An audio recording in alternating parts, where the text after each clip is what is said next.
Chris, just so do you advise startups and companies? Is that what or you do? Tell me more about you. So I can, Yeah, so I have my own startup as well, but we're kind of a little bit more mature along the lines, like we're a profitable business. We've been around for almost 3 years, and that's kind of just ongoing business at this point. And then beyond that, I do advisory for a couple of venture capital firms, specifically in Los Angeles area. And really my sweet spot's like helping like founders go from 0 to 1 around the go-to-market front. So really like, how do I acquire my first few customers? How do I build out sales process or build out a founder-led sales team? And then kind of empowering founders and then teaching them and coaching them around what it's actually like to like sell, because a lot of them don't necessarily know, or they come from larger organizations, and it's a lot different when you're like have no brand equity or brand awareness. And so where do you start essentially is what it is. And it's more than just advisory. I also do with some of these use cases, like I will actually like walk them through the tools that they need to use, how to use the tools, how do you build up a database, without much resources, meaning money or time, right? It's like, how do you build these things out? How do I understand where my ICP is? How do I get contact data from my ICP? What channels am I supposed to use to reach them? What am I supposed to say when I get a hold of them? Or how do I get a hold of them? That's kind of the thing. okay. So not for companies that are already on the upswing. It sounds for just people beginning. Mostly in the beginning, but I've worked with everything up to like Series C. So companies doing 50, 60 million annual revenue plus also. Basically my sweet spot, like 80% of it's going to be like the early stage though. Okay, got it. Yeah. No, I asked, do you know about our product and our company? Are you familiar with? I'm not super familiar other than the designation that you give companies as social proof for, driving and evangelizing for like employee engagement retention. Exactly. Yeah. And we, that we have a tool called Workplace Leader, Most Loved Workplace Assessment that uh, qualifies companies for the certification. And that we did a lot of R&D into how to make it differentiated, Yeah. right, than others out there. And we're at the point now where they're in our fifth year, and so we're at that upswing, right? So we're I'm hiring on to the team. I'm hiring on LinkedIn. I don't know if you saw Yeah. it. And you know, but I'm also reaching out to more communities because I really do need to build the team. It's like now. So or and it's very, very hard to do that. I get it. Yeah. I've done that too. Yeah. It's Yeah. so I mean, I'm yeah. happy to speak offline too about if there's any, like, I mean, like just from, a more altruistic perspective, if there's anything I can share in terms of like my experience, I'm happy to. And then if you need like recommendations, referrals, or even like referral for talent, I'm happy to do that because I'm pretty plugged into a lot of these communities. I think mostly it's like about the personality type. It's not necessarily always about just having done it before. Because I think a lot of times you're building something that's fairly brand new, but I think I mostly focus on individuals that understand the process of like understanding like how do you go from experimentation to experimentation and like doing it in an effective and optimal way so that you can get to the thing that works fairly quickly. Because obviously that's different for every organization, but the process to discover is fairly universal. It's just making sure you get the right person that understands that. Yeah, no doubt. And we're probably doing it right now, so we could talk about it. So Yeah, we can do it. We're jumping right into it right now. This is yeah, the founder journey, right? It's like it really, it's it like really is. I've gotten to a phase, and there's a lot of founders that are going from 0 to 1 just from ideation, but then there's those that get past the million. I mean, I see it happen all the time. There's just like these plateaus of like where companies get stuck, right? In terms of like a certain annual revenue, and then they teeter out a little bit. And I think a lot of times just from my experience has been like they feel exhaustion, they feel like they've tried everything under the sun. And sometimes it's kind of like going back and then like looking and seeing, look, did you put process behind some of the things that maybe you tried in the early days that maybe you didn't have enough social proof, you didn't have the logos that you have now to leverage, but those things might actually be working now. And I've seen actually like billion-dollar companies like go through that iterative cycle like every around 2 to 3 years, sometimes 4 years, where they'll like have the thing that they really put the gas into, and it worked for a while, for several years, and then it stops working out and they stagnate and they need to find the new thing. Yeah, so I mean, happy to share more around that, but that's kind of like what I've seen. I call them steps, but they kind of get to these like certain ARR levels and then they kind of get stuck. Absolutely. That's the, you know, pivotal moment that we're at right now is, we've built our core team, right? We have our core, outsource team, right? And now I have two really key positions that are open. Running marketing, quite honestly, just running marketing, and then managing the whole operation, Yeah, right?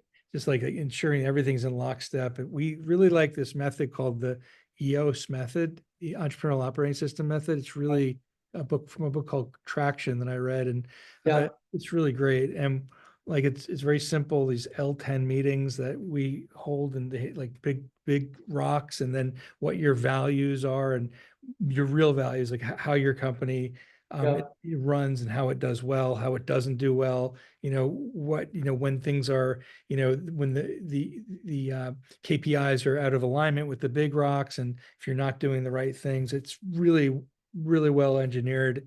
So I really want, I want our marketing to our marketing head to know how to do that.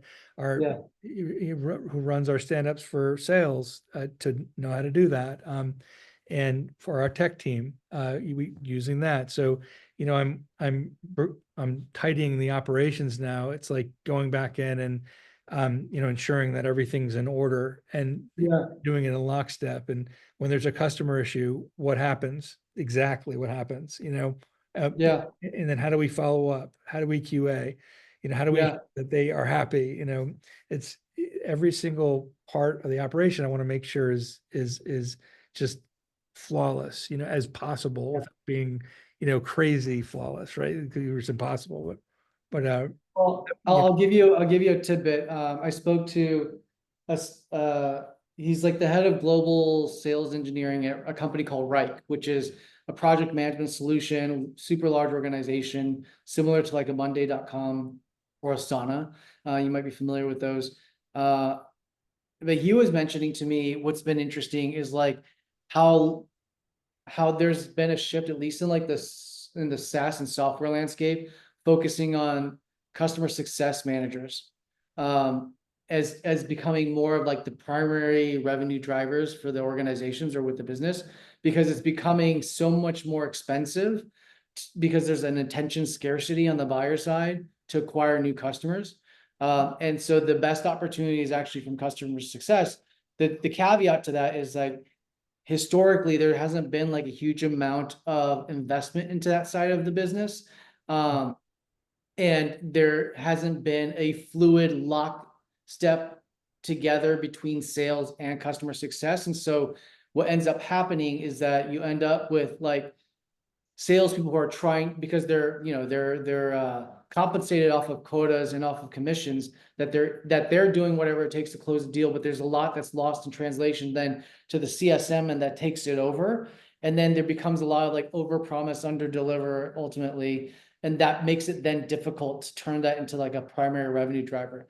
Versus what he's noticing now is like that's becoming more critical, where historically customer success was more like almost like just somebody that's like managing fires and not necessarily solving them, but like managing the fires and like prioritizing fires. They're now becoming people that have to have some sales acumen for them to be able to bridge those things together, so they can like help diagnose in a way that is forward facing, customer friendly, but at the same time is going to help prioritize how they can make that customer so overly satisfied from their experience, because it was communicated from the day one of this, of the selling journey, that now all of a sudden they're able to make that expansion deal happen. So as you're hiring and thinking through that, like, I think of it like this full iterative cycle that kind of has to come together somehow. I think of when you're mentioning that, and I've been using that kind of model for what we're building here, which is the Yeah. HubSpot model, which is really a great one where they have, you have your sales rep who basically you have to talk to choose your plan, and then they renew it every single year, and you go to them when you want to upgrade. They're incentivized or by commission, but then there's a brilliant customer success manager, and the guy who we work with, he helps us through everything. So when you have an idea or something you want to happen in HubSpot, you give him a call, he plots it out with us, he puts it on a Figma, he'll like show us exactly how to do it. So I thought, well, we should do that because Yeah. where we have because once we get people certified and they choose premium Microsoft Workplace, now it's on, like we can help them, and it's not reactive anymore. Did you put the right logo up, or did I do my profile properly, am I using the badge? It's more like, oh wow, yeah, tell me how to check out my action plan, like where do I get the data, where do I find out what people are most mad about, what people are really want to know about, like, and now I can go forward and have my we just change them into this customer success manager, head of client solutions, we call same thing. They go in, they're like, hey, look, I saw that you have some scores here that are really awesome. You should put those out to the social medias, tell people how awesome they are, right? Say all these great employee comments, and like just give a loom, send a loom. Say, do you want to know how to do that? Like something quick. So Yeah. like that's what I consider like proactive customer service management. It gets ahead of all these problems and stops from being an overly engineered company. Absolutely. Before we dive further deeper into this conversation, I would love to, for those that don't know what Most Love Workplace is, why don't you tell us a little bit about that, and share with us, what was the ideation for that business? Everybody knows Glassdoor and Indeed. You can either be great on that, a hero, or not, right? Yeah. And for those who are in more of the not category, Most Love Workplace is really for you. For those of you who know Great Place to Work and others like Top Workplaces, wonderful places. The differentiator with us at Most Love Workplace is that we focus on this element and emotion of love, right? That really sells. Emotion, sentiment analysis, and in the employee HR world is gold. Love is a huge competitive differentiator for recruiting, for retaining talent, and for high performing talent. And when that word is associated, not just in a branding capacity, but also within an employee capacity, there's just huge benefits to be able to attain, acquire, and retain employees. So, our differentiator is that it's not just getting on a list. It's not about getting on a list. It's about really, earning it first. So, you've heard of earned and retain and paid media. Well, most you pay for in the beginning. Ours is earned and then option to retain or pay, which enhances the experience, tenfold, because you get all these amazing experiences to, put all of your great endorsements front and center, put your badging and certification criteria front and center, improve all of your SEO and ways of getting out in the world, and also do the most important thing, which is you answer your employees' needs, which is not something that always happens within a company. So, why? How did I start it? I've been in the field for 25 years in best practice field and talent management, and I worked a long time in it. And COVID hit.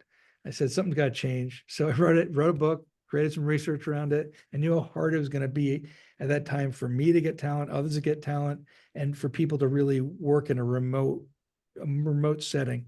So, and how hard it would be to keep workplaces together during within remote settings. So most of workplaces is a way to bring people together regardless of distance or time, regardless, and have a unified way to know how people are really feeling about you, and make these awesome, loved workplaces where employees really want to work and work at their very best. And that's what Most Love Workplace is all about. That's what it became. Started in 2018, 2019 area, and it's grown ever since. We have top 100 lists in Newsweek, and we also are a provider of research for Forbes for our benchmarking. And most important part, beyond all the ways to list the company, is the most important part is that you can become a Most Loved Workplace. It's again, it's earned first, and the CEOs love that. Companies love that they actually take this index, this survey, and their employees vote for them from within. It just says everything about them. And then there's these golden nuggets inside of our tool where you can find where the emotions and sentiments are, grab the comments, do something about them using action planning. And that's where it takes it to a whole new level. Is, it's one thing to apply to a list, another to get the real data, do something about it, and then have a chance to really market yourself and then change it so that you can continuously improve inside your company. So you're truly committed to it. Absolutely. And this also isn't your first rodeo. You've been a founder multiple times. I have. And you've also worked, in larger organizations in the corporate side of things. And so I'm curious, what was it about you that decided to go on that journey? Because, and maybe it's like, some founders, I think, a little bit naive when they go into it and they just end up loving it. But like, where were you at in terms of like headspace to make that decision? Was it something that you had planned on doing? You always had a knack for entrepreneurship, or it was just something you felt really passionate about that you had to do? Yeah. I am one of those stories where I've been working since I was a little kid in entrepreneurialism. I had a computer business when I was 9 years old. I was selling computer peripherals and making banner ads for, the local furniture store. You can't make that up. I really Yeah. was. And those are the days when we had like Hayes 2600 baud micro modems and Apple II Plus. It was, we would have the Epson dot matrix printers. I mean, I'm really dating myself. Those things would be worth, you know, $10,000-$20,000 or maybe like half a Bitcoin on eBay. So, but that's where I started doing that, and I've done everything from making life insurance proposals for, to when I was 14 to starting. I sold joke books when I was in elementary school. I wrote them and I sold them to all the kids, and I got in trouble for it. So, I've been doing it since I was a kid, and I couldn't stop. I just couldn't stop. And so I ended up, getting a job out of college, though, at a regular company. It was at a consulting firm in computers, and it was Gemini Consulting, Ernst and Young, and I liked it for a year or so. And then I kind of got the entrepreneur bug again, but my friend hired me into this company. I said, well, I got to do something entrepreneurial. He says, okay. I said, I'll start a book company in your company. So I did. I started like a press company, and I wrote books. And when I did that, I got this bug for writing books and creating communities around books, right? So I broke off, and I did that. I made a community around the book where people would be practitioners who are chief human resource officers who wanted to write a chapter in a book. And we all got together, wrote the chapter, created the book, and sold the book. So that became the Best Practice Institute Senior Executive Board, and that was my business out of that. After that, I started a SaaS platform called SkillWriter. That was it's a anytime feedback tool. I love that for a while. I've done so many more though. I had a online learning platform called Einsmart. I had oh geez, I had Solutions Finder. I have like a list of probably, I don't know, 20 companies that I've launched, just crazy stuff. And I would say that most of them were naive because they just, so I just kept launching and launching. And then, finally I came into this, and this has been a successful venture because we've keyed into something, and it's repeatable, and it's also what's interesting. What's great about this is that it's predictable, and there's math behind it, which is like I love that. You know, when I see there's math and I see there's something that can actually work, and I get excited, and so that's where I'm at right now. Is I'm doing the math with Most Love Workplace and putting the right talent in and scaling it, and that's I'm excited about this new phase. Very cool. Uh, so just, just a 20-some-year-old journey to kind of get to that level of consistency of growth, right? But Yeah, what would you say? I mean, I feel like sometimes that's just what it takes, right? It's like, I mean, the most successful founders that I've seen have been, they don't have it on their LinkedIn. They usually have gone, but they've gone through like 3, 4 iterations of like things that crashed and burned, and you learn a lot along the way. I think also I always think of it this way, which is like normal people that don't take the risk of entrepreneurship, like oscillate between these extremes, right? Like this is their highest of highs, their lowest of lows, and then every time you go and you start some journey of becoming a founder, it gets wider and wider and wider, right? And I think like just ultimately to a point where your level of discomfort on the highest of highs and the lowest of lows is just, multiples wider than the average person, which then allows you to do a lot of different, very interesting things, right? And so curious as to for you, going through some of these different moments, like what were some of like the worst stories from those experiences? What did you take away? What did you learn? I think like obviously things in hindsight are in hindsight now. And I'm sure there are very like extreme times of discomfort that you probably looked at though now with fondness because it maybe probably like defined some of the characteristics that you needed to be able to have the success you have today. yeah. So being an entrepreneur, I know the other show you had the effing in it. Was it Yeah, yeah, F? yeah. Yeah, so I think we're going to blur the lines here. So It's maybe blurred a little bit. That one's a little bit, we go off on tangents and we talk about AI and how it could potentially take over the world and how it's like Terminator Reborn. But there's a lot of interesting topics to talk about nowadays.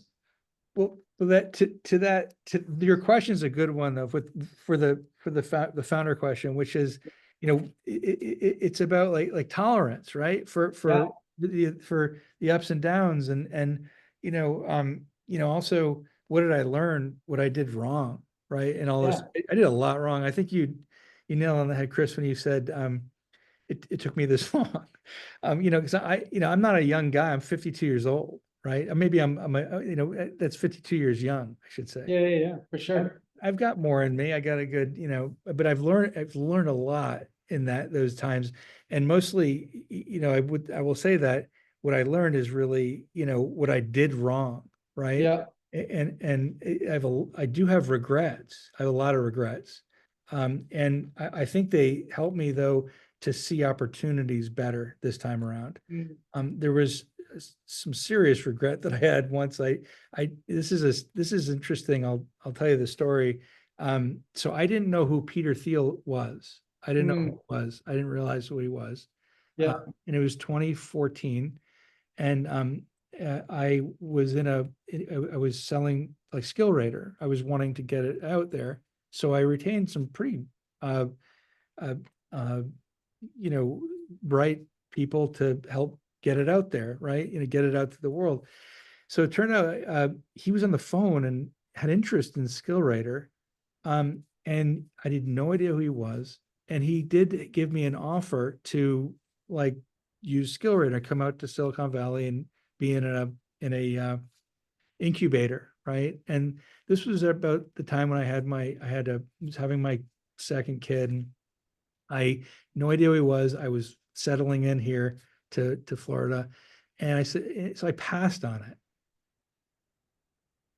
Mm, And I to this day, I don't know what I was thinking. I don't know, and I can't get Peter back on the phone. I don't know where he is. I'll never find him again.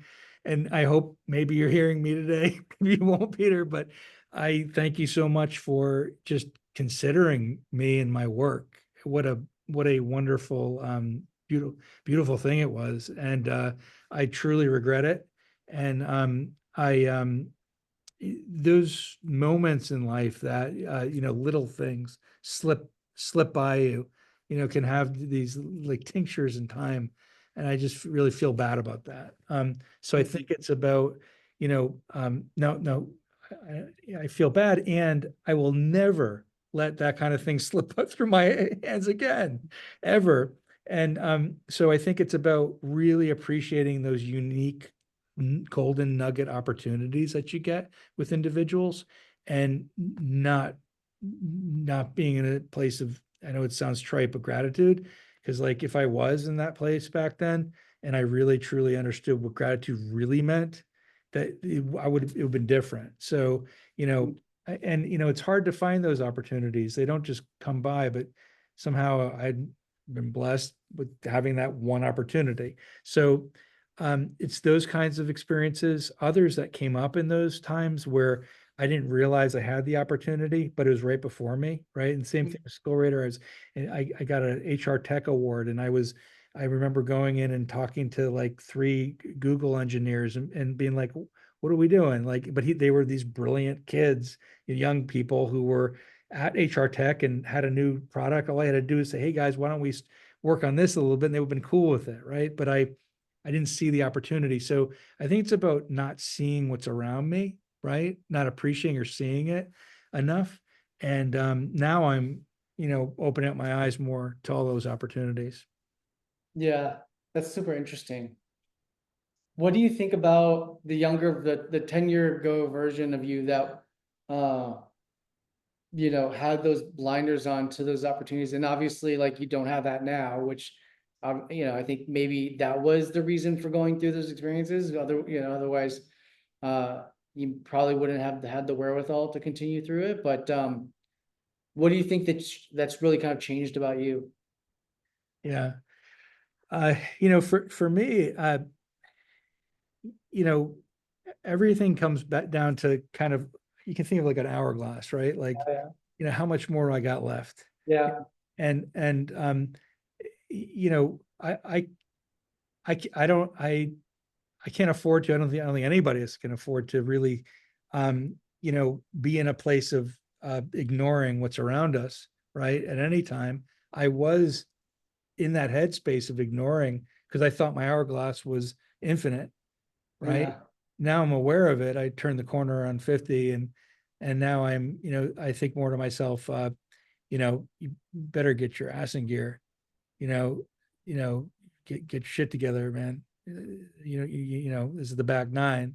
What, so that's how I see things now, is just from that Mm. lens. And I don't think I had that same kind of magic going on in my head, my thick skull back, you know, 10 years ago. 10, So 10. interesting. Um, you're kind of talking about the point of mortality, and I think like understanding it truly, uh, and leaning into it. And I did have a conversation just not too long ago, just a few weeks ago, with the CEO of Hawk Media, which is like the largest probably now digital agency out there. They do over $100 million in revenue. One of the few that's still privately owned and haven't been bought up on purpose. And Eric Huberman, who's the founder and CEO of it, like, um, by all means doesn't need to continue to grow the business. Like, can be complacent, can sit on, his laurels and be okay. He just had a kid. Like, he should probably just, spend more time with that. But he has a natural penchant for really trying to pushing the envelope to see what he can do and really how far he can go with the business. And he's gone out to start a venture fund out of it. He's gone out to build SaaS tools within the organization that they've been then able to go out and sell, as a third party solution. And he was telling me, I asked him, where does he get all that from? And he started talking about how he lost his dad not too long ago, and that sense of mortality. And that mortality thing it's a very real thing. I know I've personally experienced it in my own way with me losing my dad when I was in my late 20s. Mm. But it forces you to, I think, like, you talked about being observant and being open to what's around you. Like, sometimes it takes those experiences to really kind of like wake you up and shake you to that place where it's like, yep, okay, that's there. And even when it happens, like it might take years before it really kind of uncovers itself. But yeah, I agree 1,000% it's such an interesting perspective to have. Absolutely. And it really drives me now. And it I sounds like bet. Yeah. it really, it's true. Like it sounds like you had a defining moment like that in your life too with your dad. And I've had many too in my life too, right? And and I think that, you know, if you have that kind of mindset every single day, and I do, Yeah. I and it's as hard as like sometimes, well, why don't I go and get to the gym? I gotta get on that. I literally gotta get on the treadmill too. And and if I do this 7 days a week, I can get 7 more years in. I'm getting to that point too, right? Or Oh yeah. right. If I invest this way, I can get to my goal in 10 years. I have the 10-year goal too. And it's everything, it hits everything. Investment has It does. exercise. Yeah. I mean, and looking at opportunities too. And when I got your invitation, I saw you and who you were too, Chris. And I thought this is the kind of person that I do want to talk with. So Yeah. I Appreciate would, it. yeah, I was careful because I'm careful now, and really I want to know who the person. I want to see where they what they do. You care about VC, you care about building, you care about entrepreneurialism. These are things I care about, right? Yeah. And I want to be in that kind of company. Yeah. No, I appreciate that. And I mean, really that's the journey for this is like, yeah, I was somebody that was in my 20s into my early 30s. I'm 45 now. But somebody that didn't come from a technical background, didn't really have the realization of what tech was allowing you to do. And we're talking about like 10, 12 years ago, where I mean, obviously things are so fast now. And I think the next generation is like, it's really hard to not be aware of like what technology can do, but still like 10, 12 years ago, it wasn't as in your face. And I didn't have that connection yet. And I was just a guy on a couch with ideas all the time that didn't have any idea of how to execute. And so really these stories and kind of hearing from you and knowing that it sometimes takes 20 years and like to get to that moment and like all the stars have to align, but not quitting and keeping and going like is such so pivotal to kind of getting to the other side, right? And I think that's where I really want to have these conversations with all types of founders, because I've met ones that are straight out of high school and all the way to ones that have started it at 60 years old, and I think like, and it's so interesting to see because there's no one size fits all. But I think the personality types for the ones that get to the other side, meaning stability, like financial stability, some level of consistency and success there, right? Which is hard to do because you're talking about building a business from nothing. Uh, is it's their relationship with failures, right? Like you talked about learnings, and Yep. I Look at this. now again that's something that most people don't do. They don't equate it and have that relationship of failure that way, but you do. Um, and I'm curious as to like, because you've been doing this entrepreneurial thing for so long, like, was that something that you kind of always knew that, okay, failing is just actually learning another way that doesn't work. And I don't need 100 ways for something to work. I just really only need one or two. Yeah. So I did want to mention because I was looking up the name this person. I wanted to talk about it. Was that how do we capture the memory of um uh, and mindset, right, of a CEO even if they have passed. And Hmm. that's this is uh I'm gonna get his name. So I work with him. He was one of the most loved workplaces CEOs, Rob Lucosio. I don't know if you know Rob. No. He was the CEO of Live Person. Um, Okay. and so his new company, and I've been working with him on this. He's out in Silicon Valley too. Yeah. Is Let me make sure I've got it. What it does is, let's just get it here. It captures the essence of a human being after they pass, before Oh, they pass. Yeah, so it's very cool. And so what we were working on, and it's kind of went stagnant, but maybe we'll get back to it after this talk, right? We've been working on is how do we capture the knowledge of a person uh, for succession planning purposes or for communication between and among employees in a way that allows them their knowledge to be utilized properly inside and outside the company. And you think, well, does a live person do that? Or it doesn't quite, because that's chat. But what Rob's been doing really well is his interviews with people are very deep and philosophical. They're about the kind of things that you and I just talked about. Mm. And about like our how much longer we have to live on the earth. What do we want to leave the earth with? What Yeah. are our most definable moments in our life? What are our regrets? And why do we feel the way we feel now, with them or without them? Right? They're deep, eternal questions. Yeah. And and that gets to the kind of um, uh, deep AI, deep brain AI, and NLP that's required to have a distinguishable conversation. Yeah. I get it. Right. Exactly. Yeah.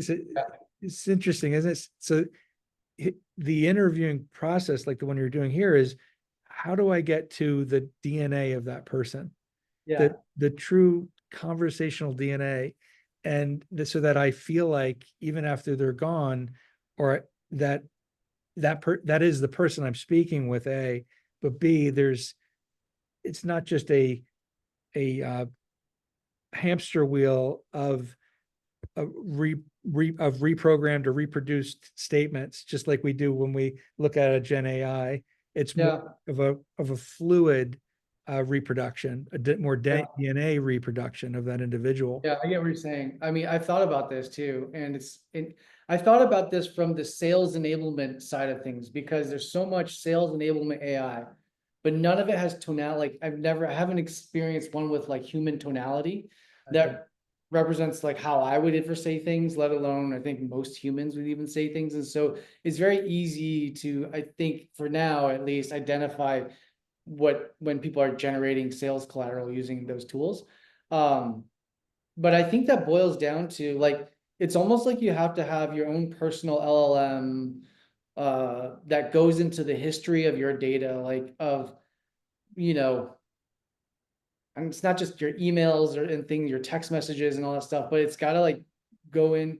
I mean, part of what I believe is like creating all this content too is very helpful for that, because it's like it is getting, deeper around your little idiosyncrasies and the things, the way that because I think we all have like patterns. So like we're not so unique where we're like everything in real time is like brand new and like maybe some of the thought processes are, but they're also developed over things that we've been going through maybe the past 3 weeks or 3 months or 3 days. And so it can be accumulated as like a culmination of our recent past to then leading into predictively what we might say in the future. But yeah, I get it. And I was just looking them up too, and the company's name is Eternos. It looks like. Eternos, yeah, that's that's right. Super interesting, man. Like I'm curious, like, yeah, how he's trying to accomplish it. Um, yeah, I'm so fascinated by that, like how you actually try to accomplish that. Absolutely. And Rob's a perfect example of an awesome founder, entrepreneur who like that. And he's still on the board of LivePerson. He left to do this and other things, but his mind thinks like this, right? Yeah. And so it's not easy to execute on this, because what you're talking about is also very important. What you added a different dimension, which is how does it sound like that individual? Yeah. Right. So how can you make it? And the truth is that requires a deep look at sentiments, emotions, like how people really feel, and how in your tonation, what those emotions sound like. Yeah. There's another tool out there. Is a group of people who created a voice AI, and it determines emotion based upon tonality. And Uh, it's really cool. And then it speaks back to you, and it identifies the emotion that it's giving back to you. So Interesting. it's really nuts. So now one might think, oh, that's cool. Check it out, try it out. I checked it out, tried it out. And I'll tell you this much, that's a scary world to know if that GPT, the GPT who had the emotions and were sending them back to me and labeling their Oh, yeah, emotions, had anger judgment on me. It's like, oh no. yeah, Now an AI has anger and judgment on me. I'm like, shit, what is this? yeah, What does this mean about what the world would turn yeah, into? Right. yeah, So, and so that, but that's okay. Like there's still ethical implications. People can, you could program in ways to create an ethos for community that is more, of course you can game that, but anyway, what a cool thing is when you could put on tonality with emotion, right? And and scripting from human yeah, in the loop, and now you could create this truly, yeah, unique bot, yeah. unique. And it sounds like something that you might be interested in too. Maybe we should all get together, you, me, Rob, and I'm down. we I'm have a totally down. We should have another conversation about it. It'll be really weird and interesting because I've got my own takes on it. Like, I don't know. I feel like majority of the population, we're just feeding it data without, like, we're feeding AI all this data that, most people aren't even actually aware that it's happening. And it's gonna be, that's what's making the learning curve or the iterative curve like so fast, I feel like, is because we're feeding it constantly without even us being fully aware of it. Like anybody that's on social media, like is already now interacting with AI. And it's like, I don't think everybody's aware that that's happening. And that's the scary part. you know what, Chris, I do fireflies for my Yeah, interviews with people, yeah. and I always ask the fireflies, like, what red flags should I be looking at? And one of my interviewees swore 7 times. Like I swore twice during this. I remember, but I still hired him because very competent, capable, right? Able to do the work, willing to do the work, smart. He's never sworn since. He's never sworn. So it's like AI can be wrong. Is it's like, Yeah, be fair careful, enough. it's unprofessional. No, he's actually, I knew instinctively that Yeah, that yeah, was yeah, either a tick or maybe it's just him being comfortable with me or something of that yeah. nature. And one could have easily not hired him, right? But if it were, a bot with the wrong emotions. Oh yeah, dude. And there are those now. That's a big play people are leaning into, which is like using AI to screen interview process, like to screen candidates essentially to help streamline that process, since it's so like it's always been that way, which is kind of like over inundated with applicants. And then like how do you go from 1,000 to 10 to 1? Like it's crazy. And if you're, yeah, I wonder what that does, because I don't know. um yeah, yeah, I don't It's know what the long-term implications of those decisions might be. we're close. We're getting closer, and that could be part of the other discussion. I know another time, but that stuff really does interest me. And we integrated machine learning into MLW for emotions, of course. And I've been next steps looking at how maybe we could use some of Rob's thinking around Eternos to work within the most level workplace platform as well. That's what this was about. But there's something bigger in here that I'm sure that I'm just skimming the surface of, that Interesting. maybe we're unearthing ourselves. And maybe that's what Peter would want to come back to me with 10 years later.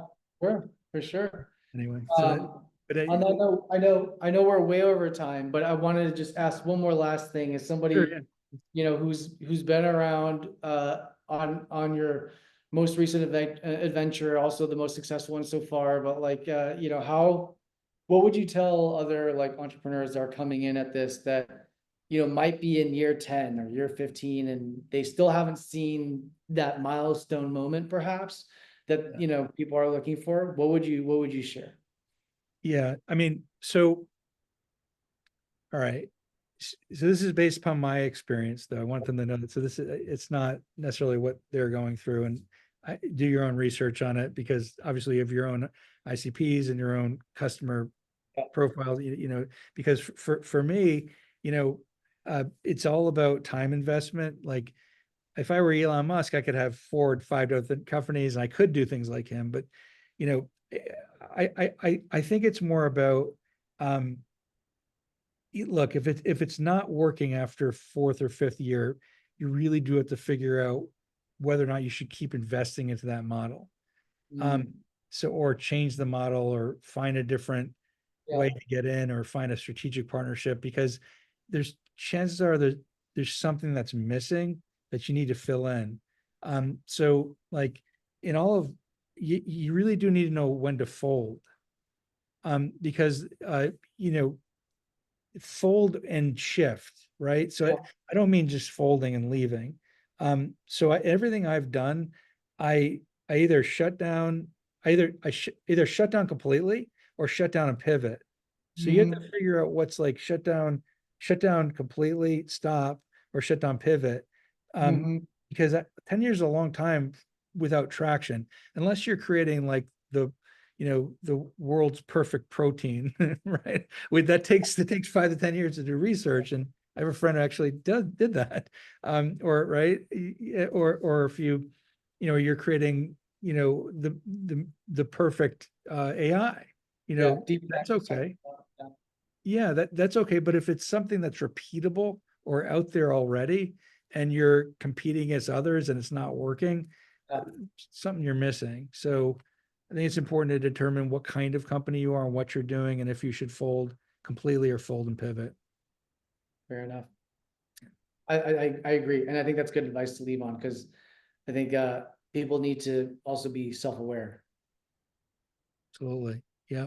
It's a lot of power in accepting who you are, and being comfortable with it. And Yep. yeah. Awesome. On that note, thank you so much for taking the time and sharing your thoughts and your journey and going off on a few tangents with me. But that It was was awesome. it was awesome. I'm so glad you called me and had me on your show. I really enjoyed it. Of course, same here. Thanks, man. And I'll take you up on those any ideas you have for recruiting, because I'm Okay, really, I'll really definitely need do that. help. Thanks, man. Hey, Yeah.